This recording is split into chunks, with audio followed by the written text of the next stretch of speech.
ഞാനിന്ന് വന്നിരിക്കുന്നത് കോഴിക്കോട് ബീച്ചിൽ. ആദ്യം തന്നെ നമ്മൾ പോയത് പപ്പായ ഉപ്പിലിട്ട് വാങ്ങാനാണ്. അതിലിത്തിരി ഉപ്പ് കുറവായിരുന്നു, എന്നാലും കുഴപ്പമില്ല. കറുമുറുന്ന് തിന്നാൻ ഭയങ്കര രസമായിരുന്നു. പിന്നെ ഒരു ഹോട്ട് ചോക്ലേറ്റും വാങ്ങി കഴിച്ചു. പിന്നെ എനിക്ക് ഏറ്റവും കൂടുതൽ ഇഷ്ടമുള്ള പാനിപ്പൂരിയാണ് കഴിച്ചത്.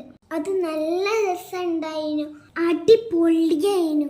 അതിൻ്റെ ടേസ്റ്റ് കൊണ്ട് നമ്മൾ രണ്ടാമത്തെ മൂന്നാമത്തെ വാങ്ങി. എൻ്റെ കുഞ്ഞിത്തൊള്ളയിൽ അത് കൊള്ളുന്നില്ലായിരുന്നു ഫ്രണ്ട്സ്. പക്ഷെ അതെനിക്ക് ഇഷ്ടമുള്ളതുകൊണ്ട് ഞാൻ ഫുൾ തീർത്തിക്കണം. അത് കഴിഞ്ഞിട്ട് എനിക്ക് കല്ലുമ്മക്കായും തിന്നാൻ തോന്നി. അതുകൊണ്ട് കല്ലുമ്മക്കായ 2 വാങ്ങി. അതങ്ങ് തിന്നിട്ട് വെള്ളത്തിൽ കഴിച്ചു. രാത്രി ബീച്ച് കാണാൻ വേറെ തന്നെ രസമാണ് കേട്ടോ. അങ്ങനെ കുറച്ച് നേരം അവിടെ നിന്നിട്ട് തിരിച്ചു പോന്ന്. ഇന്നൊന്ന് സപ്പോർട്ട് ചെയ്യണേ എല്ലാവരും.